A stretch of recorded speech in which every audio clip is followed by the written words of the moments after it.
Hi everybody, my name is Jenna. I'm a sophomore at Northwestern University, and today I'd love to talk to you about how to stay social on campus during the pandemic.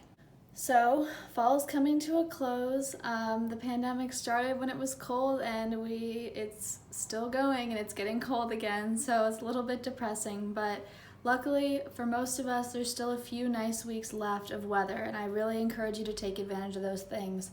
Fall has so many great activities that can be done socially distanced outside, like corn mazes or bonfires or all those sorts of things. So I really encourage you to take advantage of those while the weather's still nice.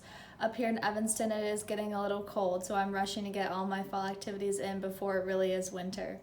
The truth of the matter is that we're not out of the woods yet. The virus isn't going anywhere, and soon when it's winter, we'll have no option to be outside. We'll have to stay in our apartments or our dorms or wherever you're living, and a lot of people will risk being social indoors without masks. There are still other options to be social this winter as it starts to get colder for those of us who live in northern states and aren't as lucky as the South.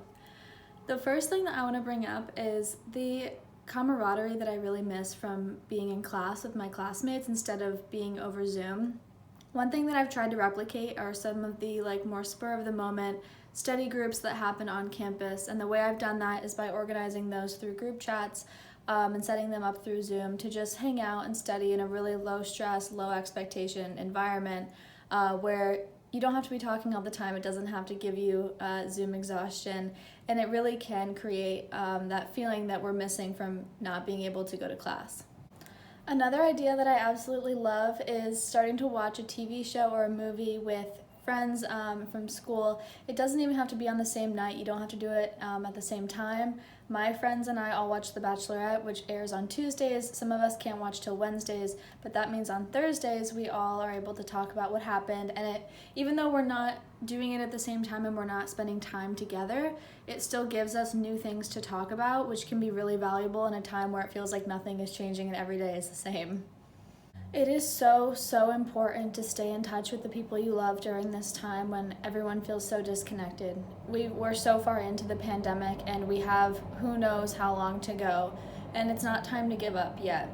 However, I do want to acknowledge that Zoom exhaustion is a completely real thing, and for students who are often spending upwards of 6 hours a day on Zoom, the last thing that you might want to do is hop on a Zoom study group, and I recognize that. It's important to know yourself and take time for yourself outside of Zoom, outside of the social life, because honestly, social life is not everything, and sometimes you have to prioritize your own mental health over maintaining those relationships.